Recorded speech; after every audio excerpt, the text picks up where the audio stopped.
Lift లేదు అక్కడ. 5 floors నుండి పిల్లలు రావాలి, 800 మంది క్యూలో నిలబడాలి, అందరు సర్వ్ చేసుకోవాలి, తినాలి, రిటర్న్ వెళ్ళాలి క్లాస్ రూమ్కి. అరగంటలో ఎలా సాధ్యం అవుతుంది? చదువు చాలా చాలా ఇంపార్టెంట్, నేను కాదని అస్సలు అనట్లేదు. నేను విద్యా సంస్థలకి చెప్తున్నాను, తల్లిదండ్రులకి చెప్తున్నాను, చదువు అనేది చాలా అంటే చాలా అవసరం. కానీ చదువుతో పాటు 24/7 చదవమంటే కూడా ఎవరు చదవరు. పిల్లలు ఏడ్ చేశారు ఏమని అంటే, అందరు ఐక్యూ లెవెల్ సేమ్ ఉండదు.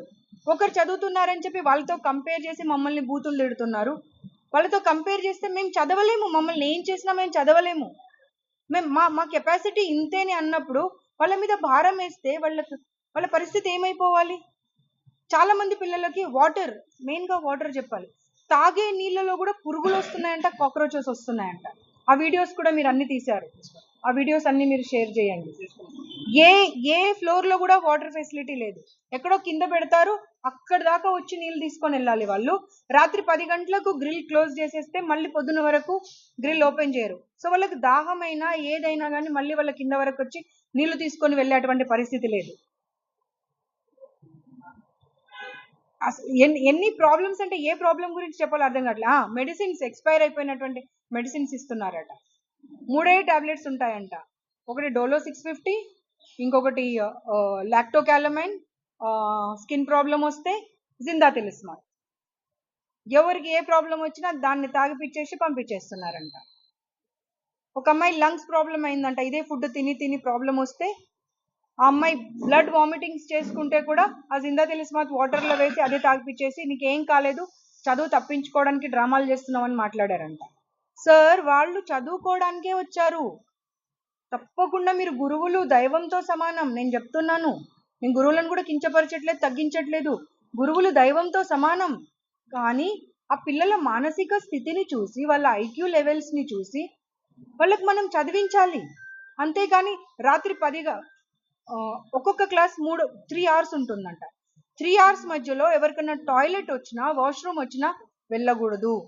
వీళ్లకు బ్రేక్ ఇచ్చినప్పుడే వెళ్ళాలి తప్పించి మధ్యలో వెళ్ళకూడదంట. దానివల్ల యూరిన్ ఇన్ఫెక్షన్స్ అయి కూడా చాలా మంది పిల్లలకు ప్రాబ్లమ్స్ వచ్చాయంట. వీళ్ళు కొట్టిపడేస్తున్నారు వాళ్ళకి ఆ మాట చెప్తే. మీరు కొట్టిపడేయడానికి లేదు, 800 మంది మాట్లాడినటువంటి వీడియో రికార్డింగ్స్ నా దగ్గర ఉన్నాయి, నేను ఇప్పుడు మీకు అవి ప్రొవైడ్ చేస్తాను.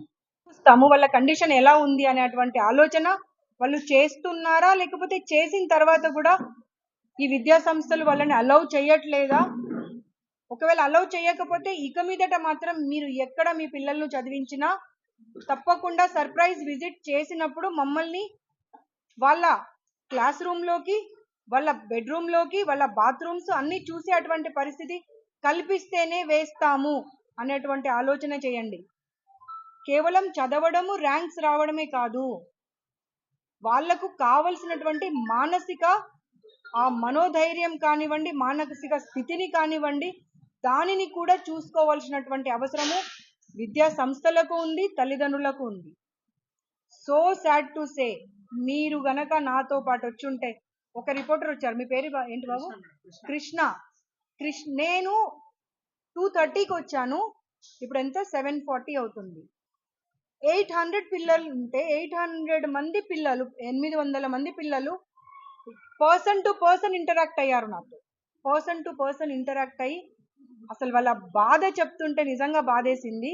ఆ 5 ఫ్లోర్స్ ఉన్నాయి, 5 ఫ్లోర్స్లలో కనుక మీరు బాత్రూమ్స్ కానీ వాళ్ళ బెడ్రూమ్స్ కానీ ఆ తల్లిదండ్రులు కనుక వచ్చి చూస్తే ఒక్కరోజు కూడా ఈ హాస్టల్లో ఇక్కడ చదివించరు వాళ్ళు. బాత్రూమ్ దగ్గరికి వెళ్తే అతను కర్చీఫ్ ముక్కుకు పెట్టుకుంటే కూడా 2 నిమిషాలు వీడియో తీయలేకపోయాడు. అలాంటి బాత్రూమ్స్లలో పిల్లలు రోజు ఎలా స్నానం చేస్తున్నారు ఒకసారి ఆలోచన చేయాలి. ఇక్కడ ఉన్నటువంటి ప్రిన్సిపల్ ఏం చేస్తున్నారు, వార్డెన్ ఏం చేస్తున్నారు, ఆ కేర్ టేకర్స్ ఏం చేస్తున్నారు? చాలాసార్లు పాములు వచ్చాయంట, జెర్రీలు వచ్చాయంట, కాక్రోచెస్ అయితే మేము వీడియోస్ తీసాం, మా దగ్గర ఉన్నాయి. ఆ బెడ్స్ కింద అన్ని కాక్రోచెస్ ఉన్నాయి. 2-3 రోజులు రూమ్ క్లీన్ చేయరంట. మాతో వచ్చిన కానిస్టేబుల్ చూసి కూడా అమ్మాయి కూడా అసలు ఏం మాట్లాడాలో అమ్మాయికి అర్థం కాలేదు. ఎందుకంటే మేల్ని ఎందుకులే తీసుకెళ్లడం అని ఫీమేల్ని తీసుకెళ్లడం జరిగింది. అన్కుక్డ్ రైస్ ఇస్తారంట, రైస్లో కూడా వాటర్ ఉంటుందంట. ఇంకా పప్పు సాంబార్ అయితే అసలు దాన్ని సాంబార్ అనాలా, చారు అనాలా అర్థం కాని పరిస్థితి ఉంటుందంట. కూర ఒక్కసారి పెడితే రెండోసారికి కూర పెట్టరు. కాక్రోచెస్ వస్తున్నాయంట అన్నంలో, పురుగులు వస్తున్నాయంట. కాక్రోచెస్ పురుగులు వచ్చినప్పుడు కాక్రోచ్లో పురుగులు వచ్చినాయంటే ఇవి కాక్రోచ్ పురుగు కాదు, ఇవి కూడా ఇంగ్రీడియంట్సే. అది ఇలాయచీ, బ్లాక్ ఇలాయచీ పెద్దది, లేకపోతే లవంగము, దాన్ని మీరు పొరపాటు పడుతున్నారు అనేటువంటి మాట చెప్తున్నారంట. ఎంతవరకు సమంజసం అది?